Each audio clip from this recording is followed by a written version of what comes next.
90-90 breathing, I'm going to give you a few different options of what to do with your upper body at the end, but let's first focus on getting everything down here right. You can, if it feels good to you, take a block and place it between the knees and gently squeeze into it to help get your adductors on. This will help you find some more length in the back side of the pelvis. We'll talk more about this in week 4. So try it, feel how it feels. We'll talk more about why in week 4.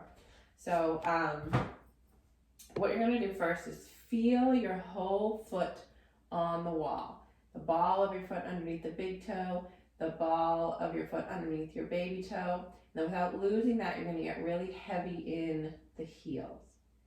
Now imagine dragging the heels down the wall without actually moving them. Feel how that kind of turns on the hamstrings in the back.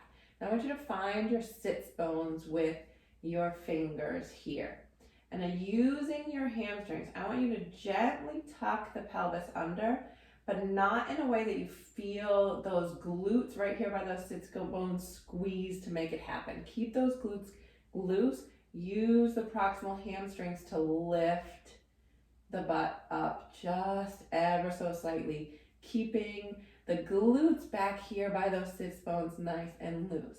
We're going to actually breathe in this position and actually think about finding length between these two bones and length in the back of the pelvic floor. So just start with that. Feel the feet on the wall, drag the feet down, heavy in the heels, gentle tuck, just so I can slide maybe a piece of paper under your bottom, but making sure you find those sits bones, making sure you're not tucking by just squeezing that part, because we're actually going for length between those sits bones in the back. Okay, so now you're going to inhale, exhale, ha breath like you're trying to fog up a mirror. Every last bit of air out. Holding some of that tension you've created in the abs now. Inhale again. Feel the air, the pressure gently move down into the back, spreading those sits bones apart. Feel it fill into your rib cage. Exhale. All the air out.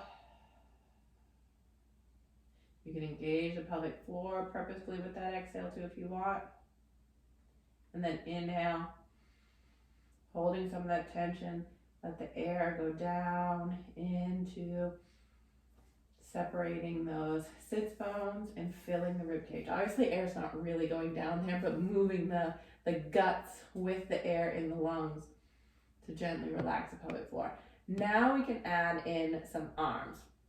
So based on the applies and overhead raise, we know a little bit about your rib cage. If you know you need more expansion in the front of your rib cage, you're limited in your applies test, you can do one of two things. If you have the range of just plopping your arms out like this without flaring your ribs up and arching your back, you can do that. It's just easy, just relax in this position. If you don't have that range, you can place your upper arms onto the floor. Your arms are kind of out at a 45-degree angle and your palms facing in, and gently press down.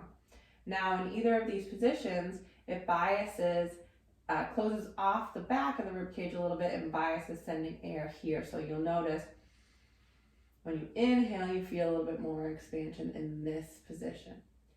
If you are someone who is limited in the overhead raise, meaning you need a little bit more expansion in the back of the rib cage, you can reach your arms and think, protract your shoulder blades, make space on the back side there, and inhale in that position here.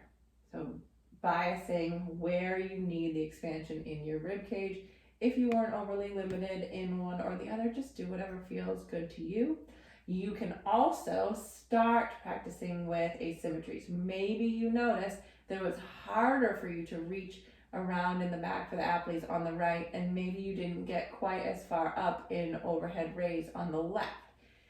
In that case, you reach with the left arm, focus on getting that left rib cage down, especially with those exhales, and then press the right arm into the floor, opening up the right chest wall.